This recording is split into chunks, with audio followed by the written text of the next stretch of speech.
Assalamualaikum students, welcome to the biology class. I am your biology teacher Umar. We have started chapter 5. Today is lecture number 3. As I told you before starting mitosis, we should know about DNA and chromosome. So today we learn some facts about DNA. Let's start. DNA stands for deoxyribonucleic acid. It is a biomolecule of life.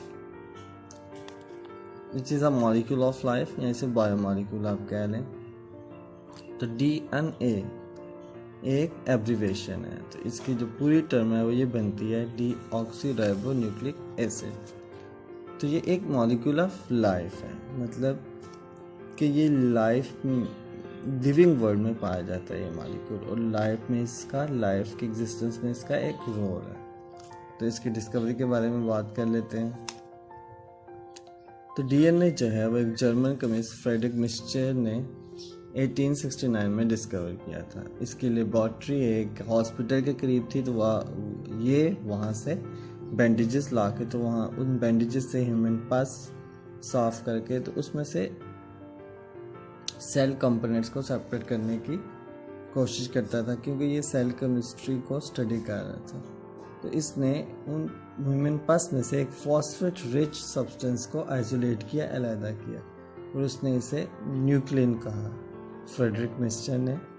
और बाद में वो nucleic acid और DNA और RNA के तौर पे सामने. जैसा कि हमने कहा है कि डीएनए एक मॉलिक्यूल है, तो आपने केमिस्ट्री में पढ़ा है कि मॉलिक्यूल जो हैं वो एटम से मिलकर बने होते हैं. तो डीएनए एक मैक्रो मॉलिक्यूल है, तो इसके कुछ सब यूनिट्स होंगे, तो इसलिए बिल्डिंग ब्लॉक्स के डीएनए के बिल्डिंग ब्लॉक्स क्या हैं.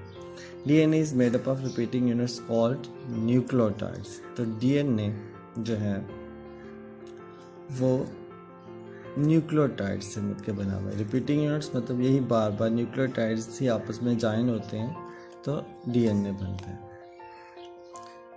जिस तरह न्यूक्लियोटाइड से डीएनए एक बहुत बड़ा मैक्रो मॉलिक्यूल बना हुआ है, तो अब न्यूक्लियोटाइड जो उसका एक स्मॉलर सब यूनिट्स है वो मज़ीद स्मॉलर सब यूनिट से बना हुआ है.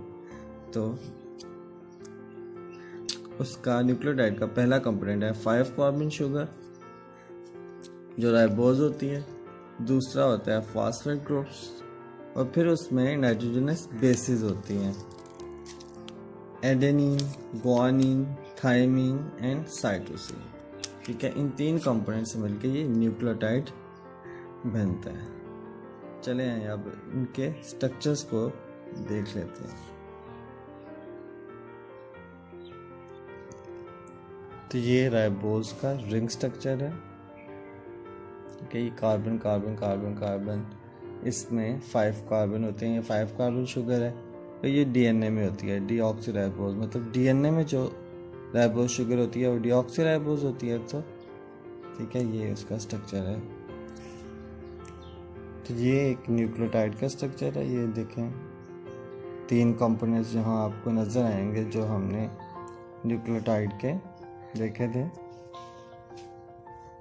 तो ये राइबोज शुगर और उसके कार्बन नंबर 1 पे, मतलब इस जगह ये जो एजेस हैं आपको बने नज़र आ रहे, ये और ये यहाँ कार्बन है.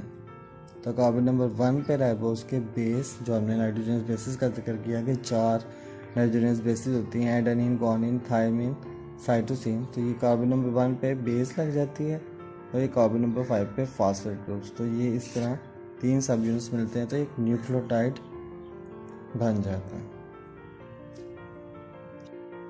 तो अब जो डीएनए है वो बिल्ड कैसे होता है, मतलब वो बनता कैसे. तो 2 nucleotides linked with each other by phosphodiester bond to form long chain of nucleotides.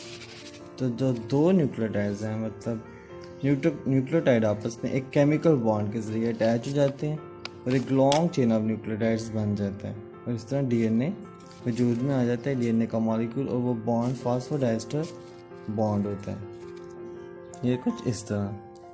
ये एक न्यूक्लियोटाइड है और ये दूसरा न्यूक्लियोटाइड है। ये आप देखने तीनों कंपोनेंट्स हैं, ये राइबोज शुगर बेस और ये फास्फेट ग्रुप्स, और अब इसका फास्फेट ग्रुप इस बॉन्ड में आ गया हुआ है और इसका इधर से OH।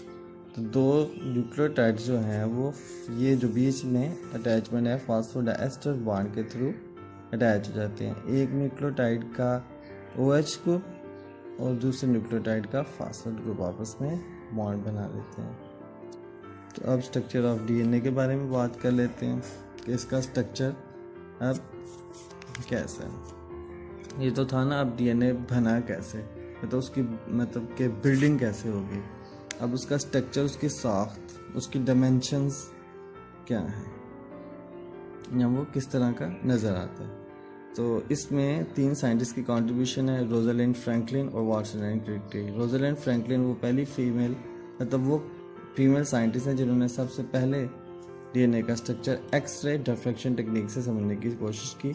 उसके बाद वाटसन एंड क्रिक ने इनके काम को देखते हुए मॉडल प्रपोज किया। तो वाटसन एंड क्रिक के मुताबिक DNA के 2 स्ट्रैंड्स होते हैं, मतलब 2 लंबी लंबी रस्सियाँ सी होती हैं न्यूक्लियोटाइड्स की बनी हुई, और वो 2 strands wrap around each other in the form of in a helical manner. तो वो 2 स्ट्रैंड्स आपस में एक दूसरे के ऊपर, मतलब 2 रस्सियाँ होती हैं आप समझ लें, तो वो 2 रस्सियाँ आपस में एक दूसरे के ऊपर हेलिकल मैनर में लिपट जाती हैं। इस तरह हेलिकल इस तरह कहते हैं, एक चीज़ जो अपने सेंटर के गिर्द कोई चीज़ घूमना शुरू करे एक एक्सिस के गिर्द, लेकिन वो उस एक्सिस से दूर जाती जाए, तो उसको कहते हैं हेलिकल। वो आपने स्प्रिंग देखा ही होगा जो बॉल पॉइंट्स के अंदर होता है, तो वो हेलिकल होता है। उसको आप इसकी एनालॉजी के तौर पे देख सकते हैं। उसके बाद एक डबल हेलिकल स्ट्रक्चर वजूद में आता है और 2 स्ट्रैंड्स आपस में कंबाइन होते हैं हाइड्रोजन बॉन्ड से। इस तरह ये अगर 2 स्ट्रैंड हैं तो उनके बीच में ये हाइड्रोजन बॉन्ड्स होते हैं, और ये डबल हेलिकल स्ट्रक्चर इस तरह दोनों स्ट्रैंड एक दूसरे के ऊपर इस तरह रैप आउट हो जाते हैं।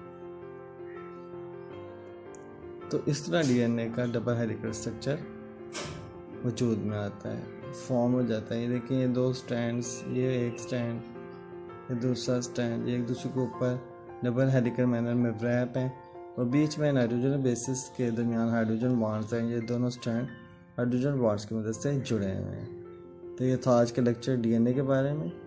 तो इसे आपने रिवाइज कर लेना, अच्छी तरह समझ लेना है, और इसके बाद हम इंशाल्लाह DNA से आप क्रोमोसोम कैसे बनता है इसके बारे में स्टडी करेंगे।